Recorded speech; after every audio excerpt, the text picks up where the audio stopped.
ભરૂચ જિલ્લામાં બોર્ડ પરીક્ષાનું પરિણામ ઊંચું લાવવા તેમજ વિદ્યાર્થીને મૂંઝવતા સવાલોના નિવારણ માટે જિલ્લા શિક્ષણ અધિકારી કચેરીએ નવતર અભિગમ અપનાવી હેલ્પલાઇન નંબર ચાલુ કરવા સાથે યુટ્યુબનો પ્રારંભ કર્યો છે, જેના થકી વિષય નિષ્ણાતો તેમજ મનોચિકિત્સક વિદ્યાર્થીઓને માર્ગદર્શન આપશે। ભરૂચ જિલ્લામાં ધોરણ 10 અને 12ના સામાન્ય પ્રવાહ તેમજ વિજ્ઞાન પ્રવાહની પરીક્ષા ફેબ્રુઆરી મહિનામાં યોજાશે। બોર્ડની પરીક્ષાને ધ્યાને રાખી કોઈ પ્રશ્નોમાં મૂંઝવણ ઉદ્ભવે અથવા બોર્ડની પરીક્ષાને લઈને કોઈ ડર હોય તો તેના નિકાલ માટે જિલ્લા શિક્ષણ વિભાગ થકી આત્મવિશ્વાસ હેલ્પલાઇન શરૂ કરવામાં આવી છે, જેમાં મહત્વના વિષયોનું નિષ્ણાતો થકી માહિતી આપવામાં આવશે। પરંતુ આ વર્ષે શિક્ષણ વિભાગે નવતર અભિગમ અપનાવ્યો છે, જેમાં હવે વિષય નિષ્ણાતો થકી યુટ્યુબના માધ્યમથી વિદ્યાર્થીઓને પરીક્ષાલક્ષી પડતી સમસ્યાઓનું નિવારણ પણ કરવામાં આવશે। તેના માટે એક QR કોડ શિક્ષણ વિભાગ થકી બનાવવામાં આવ્યો છે, જેને સ્કેન કરતા તે શિક્ષણ વિભાગની ચેનલ પર લઈ જશે। તેમજ એક ઈમેલ આપવામાં આવ્યો છે, જેના થકી વિદ્યાર્થીઓ પોતાના વ્યક્તિગત સવાલો મોકલી શકશે। તેમજ આત્મવિશ્વાસ હેલ્પલાઇન નંબર પર પણ વિદ્યાર્થીઓ પરીક્ષાને લગતા સવાલો પૂછી શકશે। આમ રાજ્યમાં ભરૂચ જિલ્લામાં પ્રથમવાર જિલ્લા શિક્ષણ અધિકારી કચેરી દ્વારા નવતર અભિગમ અપનાવી વિદ્યાર્થીઓનું પરિણામ ઊંચું લાવવા માટે આયોજન કરવામાં આવ્યું છે, જેમાં વિદ્યાર્થીઓના પ્રશ્નોના જવાબ આપવામાં આવશે, જેથી અન્ય વિદ્યાર્થીઓને પણ આનો લાભ મળી શકે।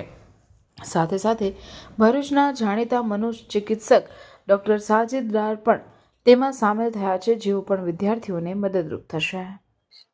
જિલ્લા શિક્ષણ અધિકારી ભરૂચની યુટ્યુબ ચેનલ અમે શરૂ કરી છે, જેમાં બાળકોને શરૂઆત અમે પરીક્ષાની બ્લુપ્રિન્ટ આપવાથી કરીશું, જેથી બાળકો સમજી શકે કે એમણે શું ભણવાનું છે, કેટલું ભણવાનું છે, કયા ચેપ્ટરમાંથી કેટલા માર્ક આવશે, પ્રશ્નનું પરિરૂપ કેવું હશે, આ બધી જ માહિતી એમને યુટ્યુબના માધ્યમથી દરેક વિષયવાર અમારા જે નિષ્ણાત શિક્ષકો છે તે બ્લુપ્રિન્ટની માહિતી આપશે।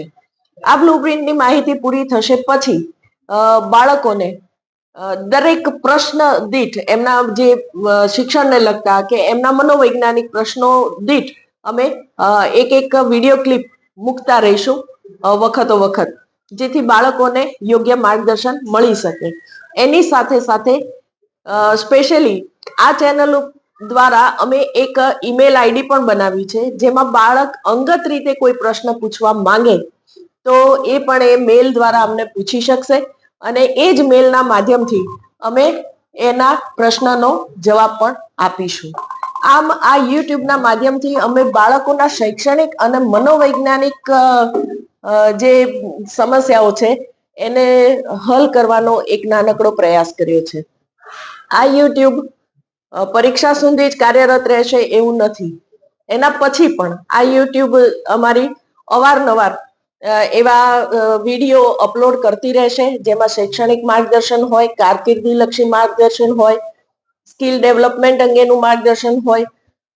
ટૂંકમાં આ યુટ્યુબ ચેનલ અમારો બાળક સુધી અમારે જે વિચારો પહોંચાડવા છે, એમની સમસ્યાઓને અનુલક્ષીને એ અંગેનું એક ઉત્તમ માધ્યમ બની રહેશે।